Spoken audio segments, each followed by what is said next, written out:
نحمده ونصلي على رسوله الكريم أما بعد فأعوذ بالله من الشيطان الرجيم بسم الله الرحمن الرحيم رب اشرح لي صدري ويسر لي أمري واحلل عقدة من لساني يفقهوا قولي رب زدني علما اللهم ربنا زدنا علما.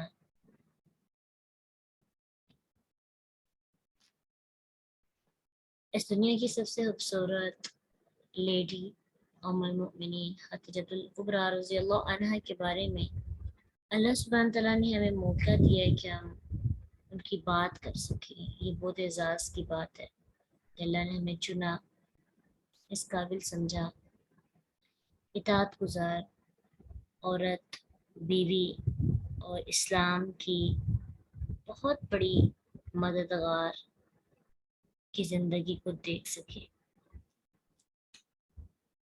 بہت سی خوبیاں ان کے اندر جو تھیں ہم نے ڈسکس کی، لیکن چند چیزیں ایسی ہیں جو ان کے لیے خاص الخاص ہیں.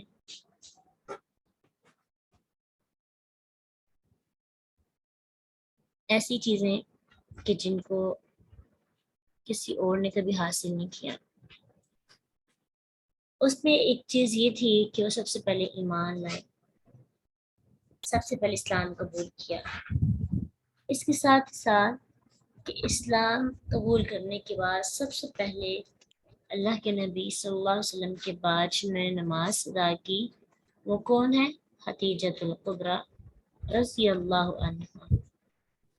یہ بھی اعزاز ان کو ملا کہ انہوں نے نبی صلی اللہ علیہ وسلم کے بعد سب سے پہلے، کیونکہ جیسے ہی وحی کا آغاز ہوا اور وحی شروع ہوئی تو شروع دن سے ہی نماز جو ہے وہ فرض قرار دی گئی. اب یہ نہیں کہ وہ کتنی نمازیں تھی، وہ ایک الگ ٹاپک ہے، لیکن اللہ کی عبادت کے لیے کچھ نہ کچھ تو لوگوں ادا کرنا تھا. تو ایک اعزاز ان کو یہ بھی حاصل ہے. اب اگر دیکھا جائے اسلام وحی کے بعد نبی صلی اللہ علیہ وسلم نے وحی جو پہلی نازل ہوئی تھی وہ تھی اقرا، اور دوسری تھی قم فانذر، اٹھو اور ڈراؤ. اب نیکسٹ اب تھا شیئرنگ. اللہ کے نبی صلی اللہ علیہ وسلم نے اٹھ کے جب معاشرے کو ڈرایا، بتایا، سمجھایا، اسلام کی دعوت دی، تو آپ کے ساتھ بہت زیادہ محبت کرنے والے لوگ آپ کے جانی دشمن بن گئے.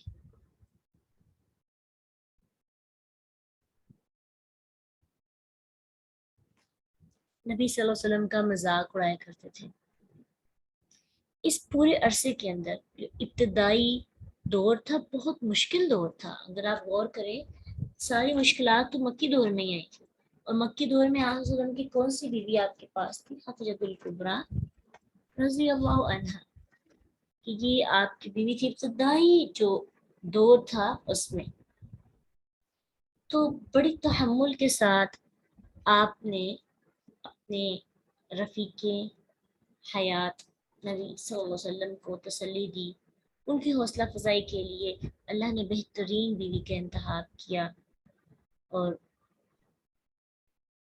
کٹھن سے کٹھن مرحلوں میں اگر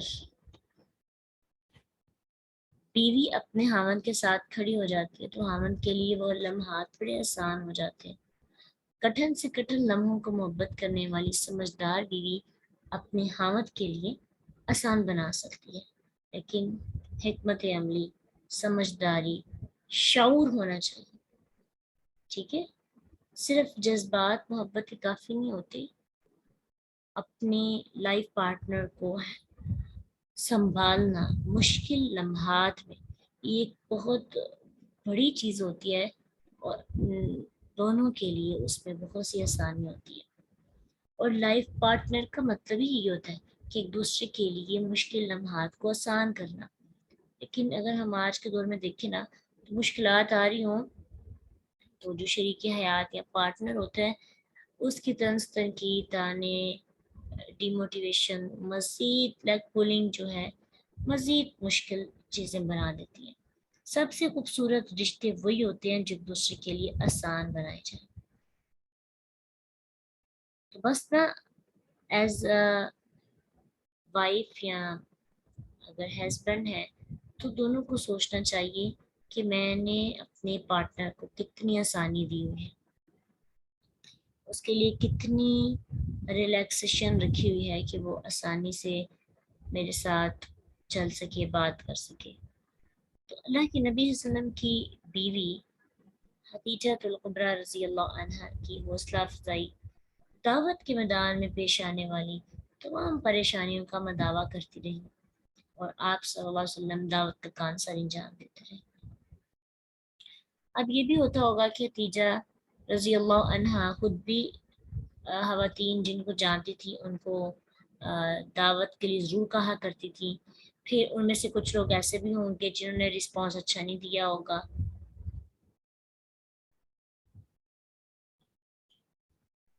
جنہوں نے ان کی بات کو نہیں سمجھا ہوگا، ان کو ریجیکٹ کیا ہوگا۔ تو اس سارے عرصے میں کیا ہوا کہ انہوں نے ہمت نہیں ہاری، ہمت کا دامن ہاتھ سے نہیں چھوڑا۔ کفار کی مشکلات مصیبتیں اور بڑھتی گئیں، اور وہ نبی صلی اللہ علیہ وسلم کو برا بلا کہنے لگے، آپ پر آوازیں کسنے لگے۔ حالانکہ اور دوسری طرف نبی صلی اللہ علیہ وسلم پر مسلسل قرآن نازل ہوتا جا رہا تھا، اور ساتھ دشمنوں میں مسلسل اضافہ ہوتا گیا، لیکن اللہ نے ہمت کے لیے ان دونوں کو ایک دوسرے کے لیے ٹھنڈک بنایا۔ اب اگر مکہ میں دیکھیں تو مکہ میں جہاں مرد لوگوں کے لیے مسلمانوں کے لیے آزمائش کا باعث بنے ہوئے تھے، وہیں پر عورتیں بھی آگے آگے تھیں۔ ام جمیل جو کہ ابو لہب کی بیوی تھی، نبی صلی اللہ علیہ وسلم کی بدترین دشمن تھی، وہ اپنے حامد کی بڑی فرما بردار بن کر لوگوں کو اللہ کے راستے سے روکتی تھی۔ یہاں پہ ایک بات قابل غور ہے،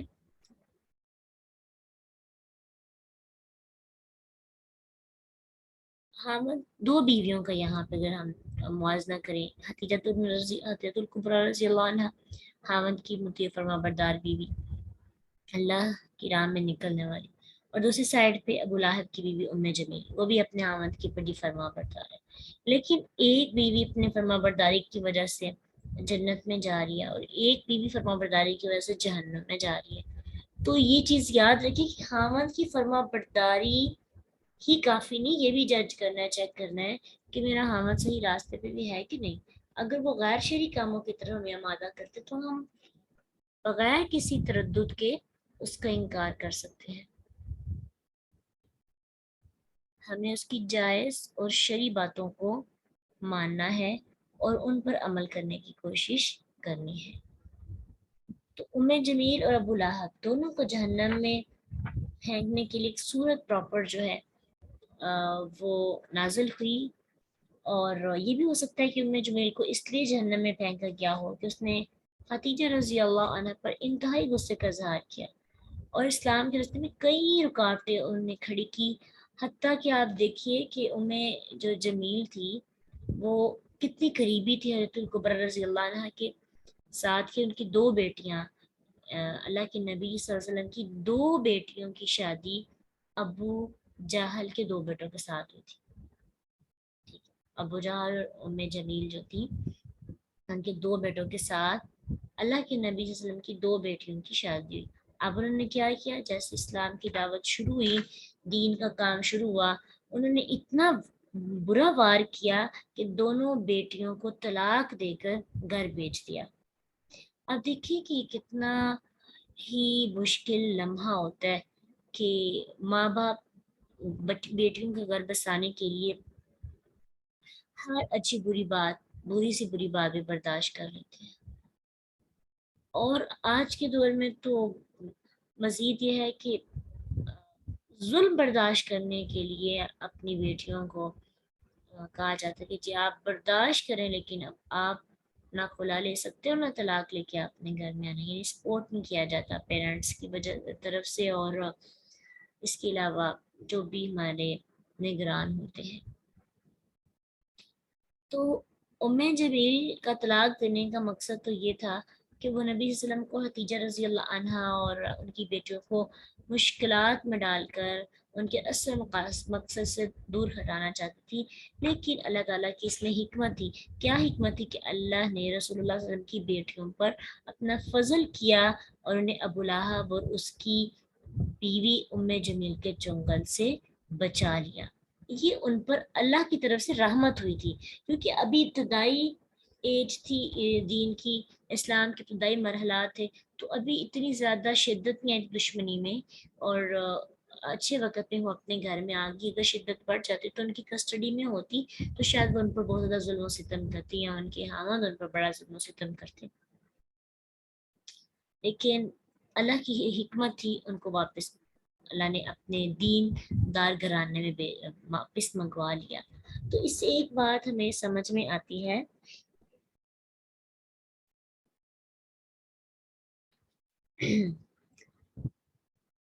جی یہاں پہ یہ کریکشن کر لیں، ابو جاہل نہیں، ابو لہب ہی ہے۔ ابو لہب کی بیوی اور ابو لہب کے بیٹوں کے ساتھ ہی شادی ہوئی تھی۔ تو اچھا، آپ سے اس سے ہمیں ایک بات یہ سیکھنے کو ملتی ہے کہ اگر آپ کی بیٹیاں کسی مشکل میں ہیں تو اپنی بیٹیوں کو غلط لوگوں کے چنگل سے آزاد کرانے کے لیے خلا کا قدم اگر آپ کو اٹھانا پڑتا ہے تو اس سے گریز نہیں کرنا چاہیے۔ اگر آپ کی بیٹیاں حق پر ہیں، سچی ہیں، پاک ہیں، تو انہیں ظلم سہنے پر مجبور نہ کیجیے، یہ حق انہیں اسلام نے دیا، ٹھیک ہے؟ اور ویسے بھی ہمارے معاشرے کے اندر خلا لینا اور اس چیز کو بہت برا سمجھا جاتا ہے۔ اگر طلاق مل جائے تو وہ بھی تو سہنا پڑتا ہے۔ تو اگر مسائل اس حد تک بڑھ جاتے ہیں کہ ظلم سہنا پڑتا ہے، سچی ہے عورت، پاکیزہ ہے ہر لحاظ سے، یہ بھی چیز دیکھ لیں، تو پھر پیرنٹس کو ساتھ کھڑے ہونا چاہیے، غلط لوگوں سے چھٹکارا حاصل کر کے اچھے لوگوں کا انتظار کرنا چاہیے۔ اور آپ کو پتہ ہے کہ جب ان کی ڈائیورس ہو گئی تو اس کے بعد رقیہ رضی اللہ عنہ کی شادی کس کے ساتھ ہوئی تھی؟ آپ جانتے ہیں؟ اس کے بعد طلاق کے بعد نبی صلی اللہ علیہ وسلم کی جو بیٹی ہیں سیدہ رقیہ رضی اللہ عنہ، ان سے کنہوں نے شادی کی تھی؟ حضرت عثمان رضی اللہ عنہ، عثمان بن عفان رضی اللہ عنہ نے شادی کی۔ اب دیکھیے وہ آگے جا کر کتنے اسلام کے لیے کتنے ہیلپ فل تھے، اور پھر خلیفہ بھی بنے۔ تو اللہ نے کم تر جگہ سے نکال کر بہترین جگہ پہ لگانا تھا، بہترین جگہ پہ بٹھانا تھا، ایک بہترین انسان کی بیوی بنانا تھا، اس لیے تھوڑی سی مشکلات برداشت ہو۔ اب کیا ہوا کہ انہوں نے رقیہ رضی اللہ عنہ نے عثمان رضی اللہ عنہ کے ساتھ ان کے ساتھ شانہ بشانہ قریش کی اذیتیں برداشت کی، پھر اپنے خاوند کے ساتھ انہوں نے ہجرت بھی کی۔ تو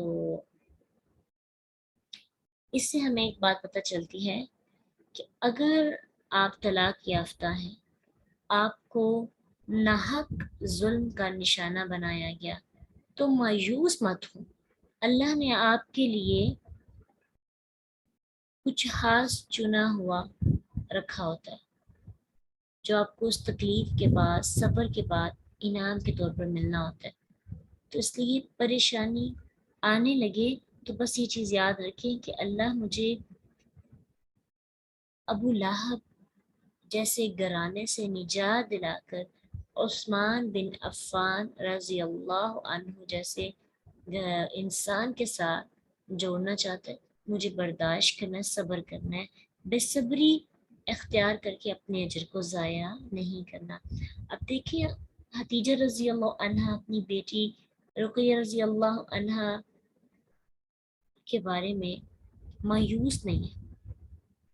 مایوس ہوتے تو شاید ان کو واپس بھیج کے کہا جاتا کہ نہیں آپ ادھر ان کو رکھیں، ہم حکمت کے ساتھ کام کرتے ہیں، جیسے آپ کہیں گے ہم ویسے کر لیتے ہیں، لیکن نہیں، حق کا ساتھ جب شروع کر لیا تو پھر جتنی بھی مشکلات آئیں اس کو برداشت کیا۔ تو اس سے ایک بات جو ہمیں ملی کہ کس کس قدر مشکل حالت ہوتی ہے یہ آپ ایمیجن کریں، خاص طور پہ پیرنٹس کے لیے کتنا کٹھن مرحلہ ہوتا ہے جب ان کی بیٹی کے ساتھ ایسا کیا جاتا ہے۔ لیکن جب انسان اللہ کی رضا پیش نظر رکھتا ہے تو پھر اپنے پیاروں کی جدائی کا دکھ سہنا آسان ہو جاتا ہے۔ جس کو اللہ کے قرب کی لذت کا احساس ہونے لگتا ہے وہ اپنے جگر کے ٹکڑوں کے غم فراق کی گرمی ہلکی محسوس کرنے لگتا ہے۔ تو بات جو ہمیں سیکھنے کو یہاں ملتی ہے کہ جب ہم خود کو رضائے الہی پر راضی ہو جانے کے لیے آمادہ کر لیتے ہیں تو پھر بڑے بڑے غم حکمت سمجھ کر پی لیے جاتے ہیں۔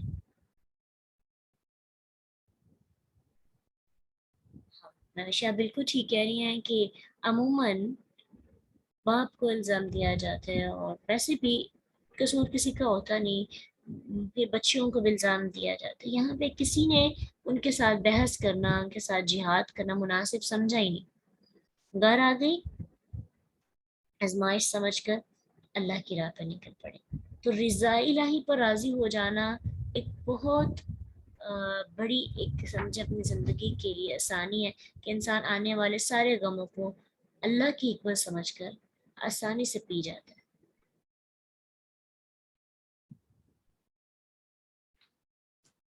اور یہ ایک بہت بڑی قربانی ہے اگر اس کو ہم محسوس کیا کریں۔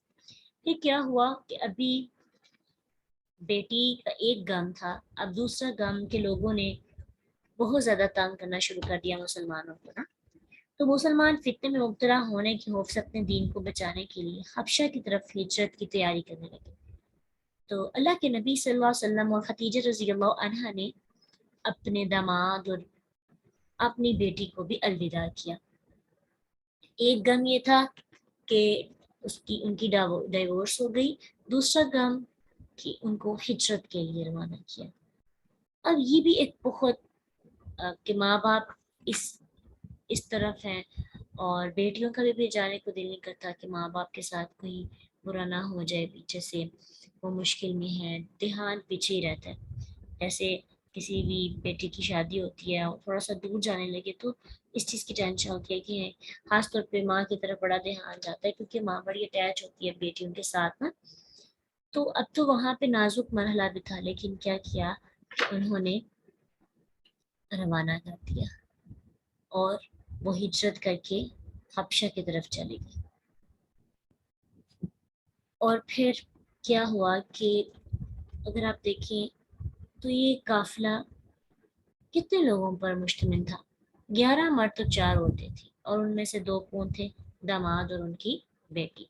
اسلام کی حالت یہ تھی کہ کئی سال بیت گئے لیکن کتنے لوگ ایمان لائے؟ صرف 40 لوگ۔ سال تک سال ہر سال کی محنت کے بعد بھی صرف 40 وومنس اینڈ مینس تھے جنہوں نے اسلام کو قبول کیا، میلز اور فیمیلز۔ تو جب ہم بھی دعویٰ کا کام کرتے ہیں تو ہمیں بڑی ہمت اور صبر کے ساتھ کام کرنا۔ اکثر ایسے ہوتا ہے کہ ہم دعویٰ کا کام شروع کرتے ہیں تو مثبت ریئیکشن نہ ملنے پر بہت جلد ہار جاتے ہیں۔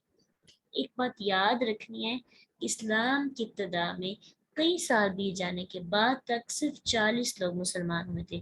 تو اگر ہم کوئی بھی اچھا کام شروع کرتے ہیں اور ہم یہ کہتے ہیں کہ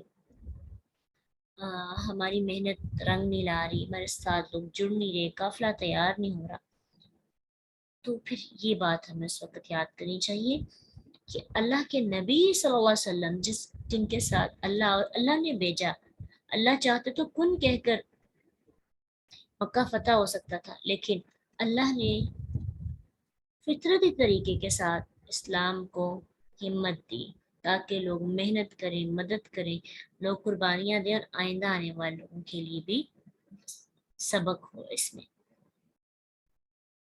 اب ایک یہ مشکل تھی، اب کیا ہوا کہ ابھی بھی لوگ بہت کم تھے، پھر بھی کفار کو پریشانی ہوتی تھی کہ کہیں لوگ بڑھنے نہ لگے۔ کافروں کے سردار مسلمانوں کو ان کے راستے سے ہٹانے کے لیے بہت کوششیں کرتے، کبھی کوئی حربہ آزماتے، کبھی کوئی اور اب انہوں نے ایک اور حربہ آزمانے کی کوشش کی. کہنے لگے کہ ان کو تو کوئی اثر ہی نہیں ہو رہا, اسلام بڑھتا جا رہا ہے, محمد صلی اللہ علیہ وسلم کو جو ہے قتل کر دینا چاہیے, نعوذ باللہ. لیکن انہوں نے یہ بھی سوچا کہ اگر ایسا کیا تو بنو ہاشم اور بنو مطلب ان کے خلاف بڑک اٹھیں گے. اور پھر انہوں نے ایک یہ بات اپنے لیے فیصلہ کیا, ڈن کیا کہ ہم ایسا کرتے ہیں کہ ان کے ساتھ بائیکاٹ کر دیتے ہیں, بنو ہاشم اور بنو مطلب کے ساتھ بائیکاٹ کر دیتے ہیں کمپلیٹلی. نہ ان کے بازاروں میں جائیں گے, نہ ان کے ساتھ شادی بیاہ کریں گے, ان سے کسی قسم کی صلح نہیں ہوگی, چاہے وہ کتنا بھی زور کیوں نہ لگا لیں. ان کے سلسلے میں کوئی نرمی نہیں برتی جائے گی جب تک وہ خوش دلی سے نبی صلی اللہ علیہ وسلم کو ہمارے سپرد نہ کر دیں. یہ بات ان کو اتنی پسند آئی کہ انہوں نے جشن کے طور پر یعنی خوشی کے ساتھ نعرہ لگا کر اس کو اس پر سائن کیے, صلح نامہ اس میں ایک پراپر پیپر لکھا گیا. اور پھر اس کو لکھنے کے بعد اسے کیا کیا, خانہ کعبہ کے ساتھ لٹکا دیا گیا معاہدہ تحریر کر کے, تاکہ مکی باشندوں میں سے ہر ایک کو یاد ہو, تاکہ ان کو پتہ ہو کہ ہم نے ان کے ساتھ بائیکاٹ کرنا ہے. جب ابو طالب نے یہ سب دیکھا کہ ہمارے خلاف لڑائی کا اعلان کر دیا گیا تو انہوں نے کیا کیا, بنو ہاشم اور بنو مطلب کو اکٹھا کیا. ان میں کچھ مومن لوگ بھی تھے, کچھ کافر بھی تھے, لیکن بلا امتیاز سب کو یہ حکم دیا کہ وہ شعیب ابی طالب میں منتقل ہو جائے اور نبی صلی اللہ علیہ وسلم کا بھرپور ساتھ دیں. یہ ایک بات مجھے بہت اچھی لگی تھی کہ حالانکہ ابو طالب مسلمان نہیں تھے اور باقی بھی کچھ لوگ ایسے تھے جو مسلمان نہیں تھے, لیکن اللہ کے نبی صلی اللہ علیہ وسلم کا ساتھ پورا دے رہے تھے. وہاں پہ قبائلی نظام تھا اور قبیلے والے اپنے قبیلے کے ہر بندے کے ساتھ ہوتے تھے. تو فیملی پاور کا یہاں پہ پتہ چلتا ہے کہ خاندان کے لوگوں میں چاہے جتنے بھی اختلافات کیوں نہ ہوں, دشمن کے مقابلے میں سب اکٹھے ہو جاتے ہیں. ایک فیملی پاور ہوتی ہے, جو خاندانی لوگ ہوتے ہیں نا, ہاں ان کی کشش ہوتی ہے. تو اسی طرح ہوا. آپ دیکھیں کہ یہ مجھے جب بھی میں یہ چیز پڑھتی ہوں, یہ والے حالات پڑھتی ہوں, تو یہ بہت کٹھن دور تھا. ایک دن ہمارے لیے کھانے پینے کے بغیر گزارنا کتنا مشکل ہو جاتا ہے. تو کفار مکہ نے شعیب ابی طالب کے ارد گرد پہرے بٹھا دیے. اللہ کے نبی صلی اللہ علیہ وسلم کی رضا کرانہ طور پر حمایت کے اندر داخل ہونے والے رستوں کو روک دیا گیا, ہر طرح سے بائیکاٹ کیا گیا. پورا سال گزر گیا, بنو ہاشم اور بنو مطلب کا عرصہ حیات تنگ ہو گیا. ان کے پاس جو بھی کھانے پینے کا انتظام تھا ختم ہو گیا. ان کے پیٹ بھوک سے کلبلانے لگے, آنکھیں تاڑے لگ گئیں, جسم کے اعضاء چیخنے لگے, عورتیں رونے لگی, بچے بلبلا اٹھے, کھانا طلب کرنے کے لیے چیخوں پکار کر رہے تھے. اس نازک ترین صورتحال میں عورتوں کے آنسو بہ رہے تھے اور مردوں کے جگر پاش پاش ہو رہے تھے. بہت ہی کٹھن, بہت ہی کٹھن جو ہے دور تھا. ایک سال کے بعد تو زیادہ مسئلے بڑھ گئے, اور ایک سال کے بعد آزمائش کم نہ ہوئی. یوں مسلمان 3 سال خشک ترین عرصہ گزار کر آئے. 3 سال کہنا کتنا آسان ہے, 3 دن نہیں گزارے جاتے.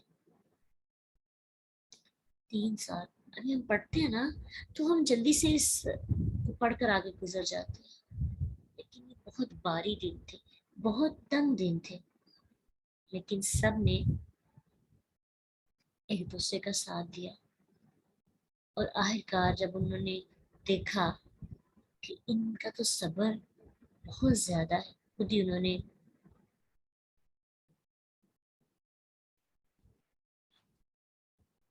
مسلمانوں کے خلاف محاصرہ ختم کیا اور تحریری معاہدہ پھاڑ دیا گیا. مسلمانوں نے نعرہ تکبیر بلند کیا اور اللہ تعالیٰ نے ان کی اس غم کے عرصے سے باہر نکلنے کا انتظام کیا, اور آ کر وہ پھر اپنی زندگی گزارنے لگی. تو اس میں ہمیں دیکھتے ہیں کہ خدیجہ رضی اللہ عنہا وہ اسی قافلے میں شامل تھی. کس طرح ہم نے اپنے حامد کا ساتھ دیا اور ایک بار بھی طنز تنقید نہیں کی کہ آپ نے کیا شروع کر لیا ہے اور سب لوگوں کو مسئلوں میں ڈال دیا ہے. عموماً بیویاں ایسی کرتی ہیں نا کہ حامد اگر کوئی بھی نیا کام شروع کرتے ہیں اور وقتی طور پر مصیبت آتی ہے تو یہ کہا جاتا ہے کہ آپ کیا ضرورت تھی ایسے کرنے کی، آپ کی وجہ سے ہمارے پورے خاندان کو مشکلات برداشت کرنی پڑی. اکثر حامد سے کوئی مسٹیک ہو جائے یا کوئی پرابلم آ جائے یا آزمائش آ جائے تو بجائے سے کہ حامد کے ساتھ کھڑے ہونے کی کیا کہا جاتا ہے کہ آپ کی وجہ سے ہمارے پورے گھرانے کو مسئلوں سے گزرنا پڑے. یا حامد کی طرف سے تھوڑی سی مالی تنگی ہونے لگے، جیسے ابھی مہنگائی ہو جاتی ہے تو جتنا خرچہ آپ کو پہلے ملتا تھا اتنا ہی ملتا ہے، آپ کے مسئلے حل نہیں ہو رہے تو پرابلمس. حالانکہ آمد کے ساتھ ویسے بہت اچھا ریلیشن ہوتا ہے لیکن مالی تنگی کی وجہ سے اپنا ریلیشن ہم خراب کرنے لگتے ہیں. تو اس سے ہمیں ایک چیز سبق ملتی ہے سیکھنے کو. سامنے رکھیں 3 سال کا وہ عرصہ جس میں پانی کا گھونٹ تک نہیں میسر تھا. ٹھیک ہے، ہاں مسلمان بھی تھے اور جو نان مسلم تھے وہ بھی تھے، مطلب پورے کا پورا قبیلہ انہوں نے جو ہے نا وہ لاک اپ کر دیا تھا، لاک ڈاؤن کر دیا تھا انہوں نے. تو ایک بات جو ہمیں لرن کرنے کو ملتی ہے کہ حامد کی طرف سے تھوڑی سی مالی تنگی ہونے لگی تو اپنی ضروریات اور خواہشات کو محدود کر لیں، لیکن اس حقیر دنیا کے لیے اس خوبصورت رشتے کو ڈسٹرب نہ کیجیے. اگر آپ کی حامد کی مسائل واقعی ویلڈ ہے اور آپ ان کی بس میں نہیں ہے آپ کو اس قدر عطا کرنا جتنا آپ چاہتے ہیں تو رشتہ ڈسٹرب نہ کریں. اگر آپ کے پاس صلاحیت ہے، آپ کے پاس طاقت ہے تو ان کے ساتھ مالی مدد کے لیے کھڑے ہو جائیں، لیکن اس دولت اور مال اور پیسے کے لیے لڑائی کرنا، تنقید کرنا، طنز کرنا، پریشان کرنا حامد کو، یہ ایک اچھی بات نہیں ہے. بلکہ اس موقع پر تو ساتھ کھڑے ہونا چاہیے. یہ بات اب ذہن میں رکھیں، ٹھیک ہے. اور جب آپ اس موقع پر ساتھ کھڑے ہوتے ہیں نا، صبر کرتے ہیں اور ایک دفعہ بھی اپنے دان سے دان نہیں اٹھاتے، ڈسٹرب نہیں کرتے، طنز نہیں کرتے، بلکہ ہمت دیتے ہیں، حوصلہ دیتے ہیں، یقین جانیے وہ وقت گزر جاتا ہے لیکن آپ کی یادیں ہمیشہ کے لیے رہ جاتی ہیں. عموماً یہ ہوتا ہے کہ ہم صبر تو کرتے ہیں لیکن ساتھ ساتھ جتلاتے بھی ہیں، اور عورتوں کے جتلانے کی وجہ سے مرد کی نظر میں اس کی قربانی بالکل بے معنی سی ہو جاتی ہے. کیونکہ جو بندہ مرد کی انا کو ٹارگٹ کرتا ہے نا، پھر مرد کے سامنے اس کی ویلیو بہت کم ہو جاتی ہے. پھر جو مرضی کرے، جتنی بھی قربانیاں کیوں نہ دیں، پھر اس کی کوئی ویلیو نہیں رہتی. ٹھیک ہے، تو بات ایک ہمیشہ یاد رکھیے گا کہ قربانی دیں لیکن بار بار کریڈٹ لینا پسند نہ کریں. ٹھیک ہے، عورت اگر خاموش قربانی دینا اس کے ریزلٹس بہت اچھے آتے ہیں. آپ کوشش کر کے چیک کر لیجئے، آپ کو ریزلٹس خود سمجھ آئیں گے کہ پہلے جب آپ نے قربانیاں دی تو ہمیں کبھی نہ کبھی جتلایا، بتایا. کہتے ہیں نا، بلکہ ہمارے بڑے کہتے ہیں تم نے بتانا تو صحیح تھا نا، اس کو پتہ چلتا کہ تم نے اس کے لیے کیا کیا. اپنا فرض سمجھے، خاموش. اگلا بندہ پاگل نہیں ہوتا، اس کو سمجھ آ رہی ہوتی ہے کہ میرے لیے کون کتنا اخلاص کے ساتھ. اس کو یقین دلائیں کہ آپ جس بھی حالت میں ہوگی میں آپ کے ساتھ ہوں. پریشان ہونے کی ضرورت نہیں، میں آپ کے ساتھ، آپ کے پیرنٹس آپ کے ساتھ نہیں، بچے آپ کے ساتھ نہیں، میں آپ کے ساتھ ہوں. ایک بار تھک کی دے کر دیکھیں سامنے والے کا سکون جو آنکھوں میں نظر آئے گا، اور پھر بعد میں آپ کو ان کی طرف سے جو سکون ملے گا اس جیسے سکون کسی چیز میں بھی نہیں. ٹھیک، اللہ کو بھی پسند نہیں ہے کہ انسان کریڈٹ اپنا لے، تو پھر حامد کو بھی یہ چیز پسند نہیں ہے. حامد خود دے تو بہت اچھی بات ہے، آپ بلکہ لینا وہ خود بھی دیں تو کہیں نہیں یہ تو آپ کی محبت ہے کہ میرا فرض ہے کہ یہ میں نے کرنا ہے. ٹھیک ہے، میرا فرض ہے، میں نے یہ کرنا ہے اور اس میں کوئی بڑی بات نہیں. بس یہ خود نہ لیں، جب